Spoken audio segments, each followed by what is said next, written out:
그래서 아까 얘기 드렸던 것처럼 중국 복색과 똑같다고 그렇게 설명을 하는데 그 장작련 부대에서 입었던 옷을 그대로 입고 나와서 그와 비슷하게 만들었기 때문에 그런 설명을 합니다. 1975년에도 사실은 이런 사료가 있었는데 학자들이 별로 이렇게 관심 안 가지고 지나갔던 부분이에요. 그리고 나서 이제 독립전쟁을 준비하면서 이 대한군무도독부가 한 일이 우리는 거기에서 일본군이 오기를 이렇게 기다리고만 있었던 게 아니고 국내 진격전을 이렇게 벌입니다. 진공작전을 굉장히 많이 해요. 그래서 1920년 1월에 임시정부가 독립전쟁 원년의 해를 선포합니다. 그리고 우리 독립군들은 이제 우리가 그동안 훈련하고 힘을 길렀으니 국내 진공작전을 하자 이렇게 개시를 해요. 1920년 1월부터는. 그래서 여기 보면은 2월 달에 해령전투 우리 독립신문에도 이제 우리가 이제 쳐들어가서 이 동추의 소도구라고 그러죠. 일본을 동추의 소도구를 이 맹령으로 불태울 것이다. 이런 이제 선언을 하면서 국내 진공작전을 하거든요. 이 미산전투라는 거는 3월 15일인데 여기 보면은 일본군 자료거든요. 1시간의 치열한 교전을 했다는 거는 굉장한 무장이 안 돼 있으면 할 수 없는 거거든요. 군대와 1시간을 했다는 거는. 그리고 제가 사료에서 이거를 보고 굉장히 놀랬던 사료인데요. 그 일본군 보고서에 독립군이 전화선을 명중시켜서 연락이 두절돼서 전멸한 줄 알았다는 그런 기록이 있어요. 근데 저희 집안에서 내려오던 그 최원산 장군의 사격술에 대한 설명이 있는데 한 가지는 할머니가 그러니까 부인이 김성녀 여사인데 마당에서 이렇게 계시다가 소리를 질러서 이렇게 방에 있던 최원산 장군이 뛰어나가니까 독수리가 내려와서 닭을 탁 이렇게 채서 날아가는 장면이었는데 그걸 보고 최원산 장군이 뛰어들어가서 총을 가지고 나와서 그 날아가는 독수리를 이렇게 떨어뜨렸다는 그런 총솜씨를 들었고 하나는 직접 그 이제 국내 진공작전 나가서 그 전화선을 명중시켜서 했다는 얘기를 들었는데 그 오래된 전설이 이 보고서에 그대로 나와 있는 거예요. 우리가 32회 공격을 해서 34개의 일본 간설을 파괴했다 이렇게 나오는데 어떤 기록은 더 많다고도 해요. 그래서 그 국내 진격전을 했던 그 대부분은 이 대한군무도독부 소속 최원산 장군의 이렇게 부하들이었던 거죠. 보면은 독립군이 3월 15일 날 이렇게 들어와서 조선군 사령관한테 보고를 하고 원성에서 이제 국내 쪽으로 이렇게 그 내려와서 조선 헌병대, 조선군 사령관 그렇게 쭉 보고가 되면서 이 부분이 이제 그 일본군 감소가 늘어나고 국경 수비를 강화하고 이런 것을 이렇게 막 진행을 하거든요. 3, 4월에. 그래도 안 되니까 쳐들어간 거예요. 봉오동 지역으로. 봉오동이 독립군 기지였던. 이게 기록에 나와 있는, 그러니까 독립군이 뭐 200명, 50명 이렇게 가서 여기는 1시간 전투하고 여기는 군자금을 뺏어가고 뭐 이런 설명들을 쭉 한 그런 기록들이 있습니다. 그리고 뭐를 했느냐면 독립전쟁을 준비하기 위해서 이제 독립군들이 계속 늘어나는 거죠. 3월 1일 이후에 이렇게 19년 김일 그 독립 만세 이후에 우리 많은 청년들이 간도로 넘어갔습니다. 이제 내가 독립군이 되겠다. 북간도에서도 많이 들어오고 그 간도 지역의 독립운동 단체들이 기하급수적으로 이렇게 단원들이 늘어난 거예요. 그러면서 인원이 늘어나니까 당연히 무기가 많이 필요했었죠. 근데 그 무기를 이제 러시아에 가서 사갖고 왔는데 일제가 이미 다 파악을 하고 있었어요. 보면 이게 일제가 3월 19일에 보고를 했으면 그 이전에 사온 거죠, 이거는. 3월 초거나 6월 말에 사온 건데 여기 보면은 이 최준동은 사령관 이름이거든요. 노령이 러시아잖아요. 가서 소총 500정, 탄환 5만 발, 권총 430정, 권총 탄환, 기관총 이런 걸 사서 했다는 일제 보고서가 다 있습니다. 소총을 700정 갖고 왔다. 이게 왕청현을 아마 이게 잘못 쓴 것 같아요. 봉오동으로 가져왔다는. 그 두 개만 합쳐도 소총이 1200자루입니다. 우리 독립군의 숫자가 대한군무도독부는 이미 다 완전 무장을 한 상태였고 이거는 후발 그 군인들을 위한 거였기 때문에 수천 정이 들어와 있었다고 볼 수 있는 거죠. 그래서 이 대한북로독군부라는 통합군단의 이름이에요. 이거는 처음에 창설된 이 이름이 되게 처음 들으면 헷갈려요. 대한군무도독부가 대한북로독군부로 이제 개칭이 되거든요. 그래서 우리 그 역사적으로는 임정이 독립전쟁 원년을 선포를 하고 그러긴 하지만 우리가 그렇게 할 수 있었던, 그래서 독립전쟁까지 나갈 수 있었던 거는 우리 독립군들이 대소 독립군 단체들이 굉장히 많았는데 통합을 이루어요. 그 통합을 봉오동으로 통합을 하는 거예요. 그 이유는 군복과 무기와 식량과 모든 것을 책임지겠다. 모여라 해서 이렇게 모여든 그 통합 군단이 있었습니다. 그 1919년에 북로군정서, 그러니까 그 대한군무도독부 인원 가지고는 안 된다는 걸 이미 파악을 하신 거죠. 그래서 북로군정서도 19년에 창설을 하고 또 십리평의 사관연성소도 창설을 하고 독립군들을 계속해서 이렇게 그 정예 군인으로 양성하고 있었던 그런 준비가 있었기 때문에 우리가 그 독립전쟁이 가능했었다. 그리고 사실은 이 부분이 굉장히 중요한 부분입니다. 우리가 독립군들이 무기를 어디서 샀는가? 당시 1차 세계대전이 끝나서 러시아에서 체코로 돌아가던 그 체코군의 무기를 우리가 샀습니다.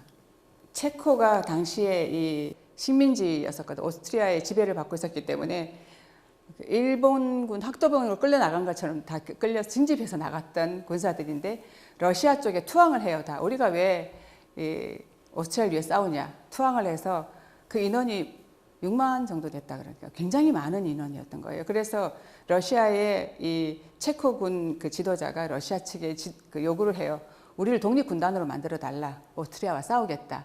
그래서 체코 군단을 이제 만들었는데 이 러시아 내전이 발발을 하고 1차 세계대전이 끝나버리고 그런 과정에서 이제 싸울 필요가 없어진 체코군이 굉장한 규모의 군단이었는데 이쪽에서 싸우던 이 체코군이 이렇게 건너가면 바로 유럽인데 이걸 못 건너가고 살아서 싸우지 않고 이제 서부 전선으로 그 당시 출발할 때는 1차 대전이 끝나기 전이라 그래요. 그래서 서부 전선 프랑스 쪽으로 가서 싸우겠다고 이거를 출발을 했는데 이 6만의 그 군사들이 다 지나가는데 한 2년이 걸린 거예요. 그래서 이 1918년부터 한 20년까지는 블라디보스톡을 점령을 하고 이 군인들이 굉장히 그 전투력이 있었던 그런 군단이었기 때문에 여기를 점령을 하고 있었고 그렇게 점령을 하고 있는 사이에 1차 대전이 끝나버린 거예요. 그래서 전쟁을 할 필요가 없어지고 체코 군인들은 민간인 신분으로 돌아가는 그런 상황이었다 그래요. 그러니까 그 무기가 필요 없어지니까 우리 독립군들한테 무기를 헐값으로 팔아버린 그런 상황이었던 거예요. 그래서 우리는 전쟁 준비를 해서 무기가 필요했었고 그쪽은 필요가 없었고 그게 딱 맞아 들어갔지만 돈이 없었으면 그걸 구할 수가 없었겠죠. 근데 마침 그 블라디보스톡에서 가까운 봉오동에 이렇게 간도 제1의 거부였던 최원산이라는 인물이 있어서 이 총을 이렇게 구입할 수 있었던 거죠. 이게 체코 군단의 열차입니다. 설국 열차 같은 굉장한 무기와 전투력이 있었고 이 체코 군단의 열차 안에 이렇게 빵집도 병원도 우체국도 신문사까지 있었던 그런 아주 큰 규모의 군인들이었고 사실 우리나라의 3.1운동에 대해서 이렇게 처음으로 세계에 알린 그 덴니크라는 신문이 체코 군단의 신문입니다. 그만큼 우리나라에 대해서 약간 우호적인 그런 게 있었던 이 무기를 우리 독립군들이 가지고 있었다는 것은 일제소총과 성능에서 앞섰다는 거예요. 그 모신나강이라는 무기 그 소총의 사거리가 750m 정도 됐다 그래요. 근데 당시에 일본군이 그 사용한 일제 소총은 550m였대요, 사거리가. 그러면 독립군이 훨씬 무기가 더 좋았던 거죠. 그리고 우리가 유리할 수밖에 없었고.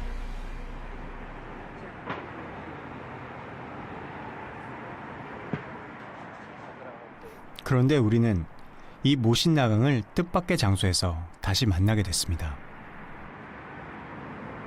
지구를 반바퀴 돌아서 닿을 수 있는 유럽의 심장 체코공화국입니다.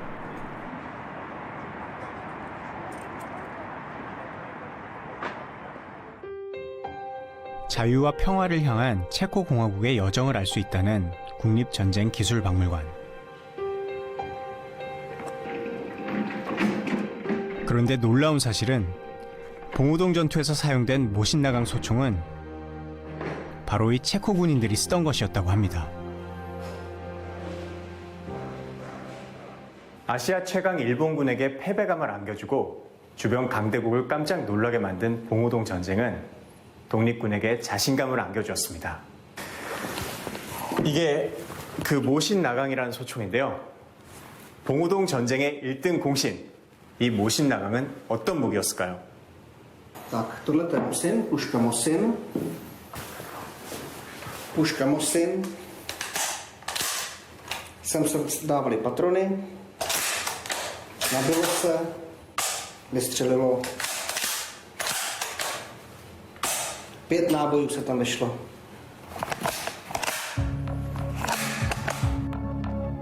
부품수가 적고 조작법이 단순해 매우 혁신적인 무기로 각광받았다는 모신나강. 우리가 유리할 수밖에 없었죠. 매복을 하고 있었지, 사격술도 있었지, 그러니까 이길 수 있는 조건이 있었다는 거죠. 그리고 우리 독립군들이 이렇게 무기가 다 준비된 상태에서 들어오라 그러니까 봉오동에 와서 합치게 된 거예요. 이런 합의한 서약서 이렇게 보면 대한민국 2년 이 우리 봉오동과 이 청산리에서 전투를 했던 독립군들은 대한민국의 연호를 사용한 대한민국의 군인들입니다. 제일 큰 부대가 이제 여기 대한군무도독부 그리고 국민회는 군인의 숫자보다는 이렇게 독립운동을 했던 그런 약간 행정을 책임졌던 여기서 보면은 그런 설명을 해요. 국민회는 행정기관, 대한북로독군부는 군사기관으로 이렇게 사무를 집행하고 우리는 여기 보면 각각의 이름을 다 버리고 명칭을 취소하고 통합하여 대한북로독군부라고 개칭한다. 통합군단의 이름을 이렇게 만들었던 거죠. 그래서 대한민국의 그 군대가 통합됐던 이날을 저는 대한민국 군대의 시작일로 봐야 되지 않나?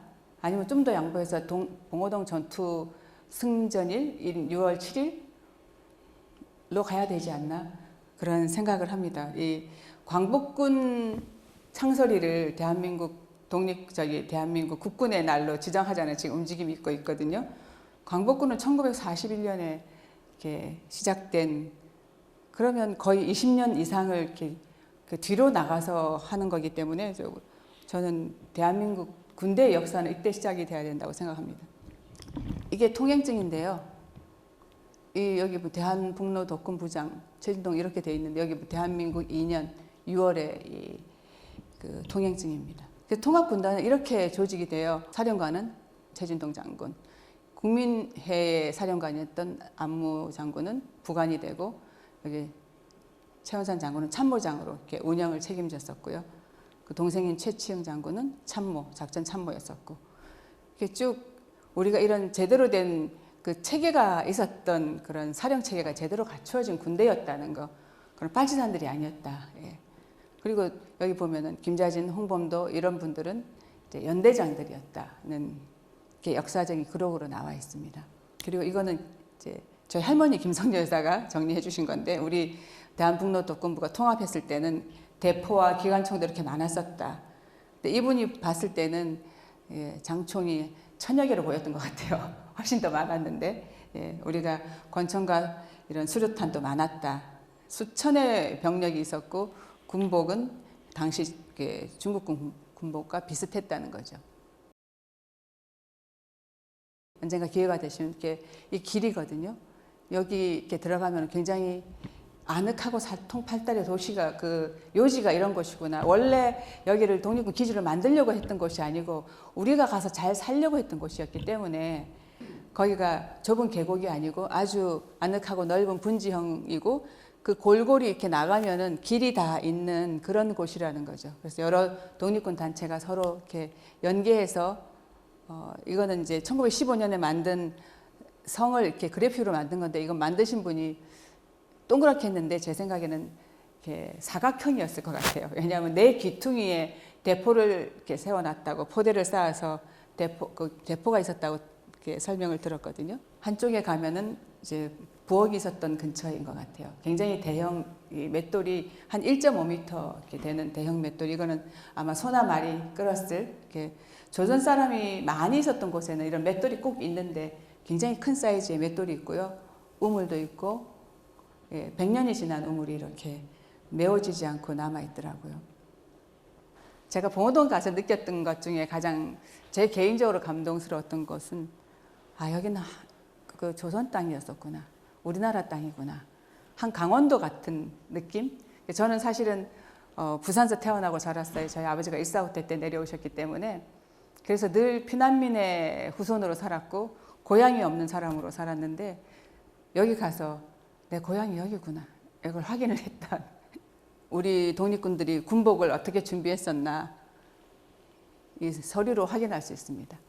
1920년 5월에 그 봉천이면 심양이잖아요. 일본 총영사가 장장님한테 이런 항의 문서를 보냅니다. 지금 봉오동에 있는 독립군들이 미식 8대를 구해가지고 군복을 만들고 있고, 그 부근에 이건 연병장을 얘기하는 거죠. 약 1000명이 지금 거기서 산속을 하면서 훈련을 한다. 왜 이거 가만 놔두느냐는 항의 문서예요. 이 중국 측에 이제 요구를 하는. 5월에 이런 문서를 보내고, 그래도 중국 측에서 이거를 관리를 안 해주면 우리가 들어간다, 이렇게 얘기했던 거죠. 그래서 봉오동 전투가 6월에 일어나는 거예요. 이런 완전 무장과 이 군복을 제대로 갖춘 만주 독립군, 이 사진은 맞는 사진이에요. 근데 우리가 지금까지 상상하던 헐벗고 굶주린 독립군들은 이 사진이 이해가 안 되잖아요. 그래서 많은 분들이 이게 북로 군정선 사진이라고 설명을 해요. 그리고 청산리 전투 후에 이렇게 기념 촬영했다, 이렇게 설명하는데, 제가 그 말이 안 되는 얘기다. 이분을 김자진 장군이라고 설명을 많이 하는데, 그럴 수가 없는 이유가, 김자진 기념사 앞에 물어봤어요. 왜 이분이 김자진 장군인가? 모른다 그러더라고요, 거기서도. 그리고 이게 청산리 전투는 10월 말이거든요. 10월 마지막 주 한 일주일 동안 있었는데, 만주의 10월은 겨울이에요. 우리보다 한 달이 먼저 이렇게 그 계절이 시작되거든요. 그래서 이런 풀 같은 거 보일 수가 없어요. 이거는 아마도 봄이었던, 6월에 봉오동은 봄이거든요. 6월에 만주는. 봄에 봉오동 전투 후에 이렇게 승전을 기념한 촬영을 했던 것 중에 하나가 우리한테 이렇게 전해진 거 아닌가 생각합니다. 만주의 겨울은 이런 모습이에요. 앞이 그냥 눈이 와서 하얗게 덮여 있고 거의 보이지 않는, 두만강이 얼어서 이렇게, 이건 일본군들이 이렇게 막 그냥 건너오는 장면이죠. 그래서 지금의 시각으로 저 사진을 보면 안 된다고. 그때는 이렇게 뭐 뒤집어 쓰고 펑 하는 거 터뜨리면서 했던 그런 시기였기 때문에 사진을 하나 찍는다는 거는 굉장한 준비가 필요하고 돈이 많이 드는 그런 일이었는데, 군대에서 저렇게 한다는 거는, 봉오동 전투에는 전문 사진사가 전투 현장을 촬영했다. 그 정도로 사진 촬영을 준비할 만큼 우리 독립전쟁을 준비가 완벽했었다. 우리가 봉오동 독립전쟁을 이기고 나서 쓴 공문이에요. 당시 우리 독립군들은 독립전쟁이라고 불렀습니다. 봉오동 전쟁 전황 촬영 사진 이 3장을 그 동봉해서 보낸다는 공문이에요. 이거를 상해에 보내라. 그래서 이 누가 찍었는지도 설명을 하잖아요. 박준재라는 사람이 전쟁 당시 실시 전황을 보고 촬영한 건데, 이것을 임시정부로 보내서 석판에 인쇄해서 세계에 선전하라고. 그리고 나서 이 사진은 귀하니까 반송해달라는 이런 공문입니다. 근데 이 공문만 남아있고 사진은 사라졌어요. 그래서 사진이 있었다는 기록만 이렇게 남아있습니다.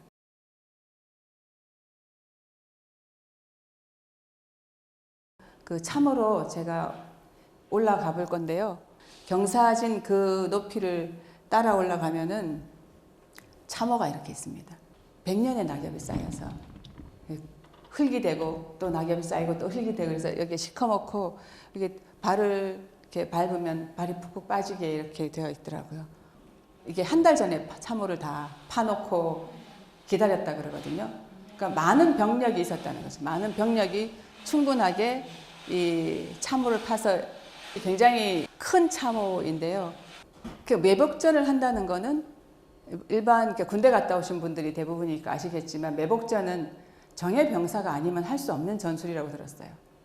그렇게 후미가 다 들어와서 지나갈 때까지 아주 준비를 하고 기다릴 수 있는 정도의 그런 준비된 병사가 아니면 할 수 없는 전술이 매복전이라고 들었습니다. 내려오다가 굉장히 큰 무덤을 봤어요. 아마 이 연고가 없는 남쪽 출신의 독립군들을 모신 것이 아닌가 이런 생각을 합니다. 이게 일본군이 그렸던 그 전투 작전 지도입니다. 여기 일본군이 이렇게 설명을 합니다. 봉오동 전투 상보 보고서거든요. 독립군들은 전부 소총도 탄약도 많이 가지고 있고 사격도 훈련돼 있더라 가보니까. 그리고 거리 측량이 불확실한 700~800m 거리에서도 사격을 하고 지형을 이용해서 상당한 전투력을 가지고 용감하게 싸운다. 그리고 이런 사실을 이번에 확인했는데 대한불령선인단, 이 독립군을 얘기하죠.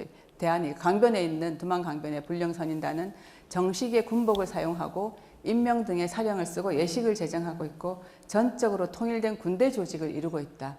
그런데 지나치게 중국 측이 이를 묵인하고 있는 상황이다. 예, 그리고 임시정부의 이렇게 발표가 사실은 있었는데 이것조차도 우리가 별로 연구가 안 돼 있어요.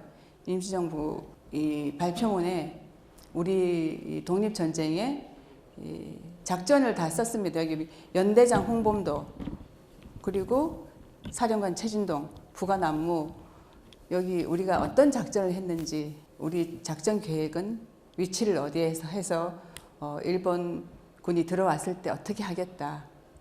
병사대 들어왔을 때 거짓 퇴각하고 이런 작전을 다 쓴 게 설명에 나와 있습니다. 그리고 여기 보면은 이 병원 증원과 탄약 보충, 식량 보급의 임무를 맡았던 그런 부대가 또 따로 다 배치가 돼 있었던 퇴각할 때 얘기예요. 퇴각할 때 이 강상모라는 그 독립군이 진격해서 100여 명을 사살하고 중요 지점에 부하를 잠복시켰다가 응원대가 들어올 때 이렇게 총을 쏘다가 교묘하게 퇴각을 하니까 일본군이 서로 오다가 서로 이렇게 교전을 했다는 거예요. 그래서 적화로 적을 사살했다. 이게 우리 독립군의 작전입니다. 그래서 대패한 적군 수천 명은 그 원성 유원지 방향으로 퇴각을 했다. 그 다음 날 이제 들어갔다는 거죠. 우리 봉오동 전투 전과는 제가 알고 있는 전과는 적군 사망, 그러니까 사살 500명, 중상 700, 경상자 1000명. 굉장히 큰 규모인데 아직 역사학계에서 그대로 다 이렇게 받아들인 상황은 아닙니다. 우리가 수많은 이 노획물을 가지고 있었고 우리 아군의 피해도 수십 명이었었다는 얘기를 하는데 아직 그 근거 자료나 역사화되지 않고 있기 때문에 일단 제가 되게 고민을 많이 하고 이제 정리를 한 부분입니다. 봉오동 독립전쟁이 승리한 후에는 그게 우리 독립군들 숫자가 훨씬 더 많이 늘어나고 있었어요. 이제 2차전이 발발된다는 거를 이렇게 알고 있었기 때문에 그 미싱은 10대로 늘어났죠. 그러면서 이건 중국 측에서 이렇게 보고했던 건데 중국 사람들까지 이렇게 병사를 모집을 해서 훈련을 시켜서 국내로 이렇게 보내더라. 그래서 이 일본 측에서 이 부분을 되게 우려하니까 잘 해산을 하도록 해야 된다. 이건 중국 측에서 보낸 자료입니다. 그래서 봉오동 전투를 이렇게 헐벗고 굶주리는 이런 표현을 하면 안 된다는 얘기를 제가 하려고 합니다. 봉오동 독립전쟁은 새롭게 기억하고 정리해야 된다. 그래서 얼마나 많은 독립군들이 함께 했었고 우리들의 역사가 되어 있는지에 대해서 잘 정리해야 된다는 얘기를 사실은 그 부인이었던 김성녀 여사의 삶도 굉장히 우리가 다시 기억하고 기려야 된다는 이제 말씀을 드리고 싶습니다. 이분이 이제 그 최운산 장군의 부인이십니다. 이분이 저희 아버지고 얘가 접니다. 봉오동에서 독립군들을 먹이고 입혔던 분인데 당신의 아버지, 오빠가 러시아로 넘어간 독립군의 딸입니다. 아마 자신의 오빠, 아버지를 돌보듯이 봉오동의 독립군을 돌보셨을 거라고 생각하는데 이제는 이런 분들의 삶도 함께 기억해야 되지 않나는 말씀을 드리면서 이것으로 마치도록 하겠습니다. 감사합니다.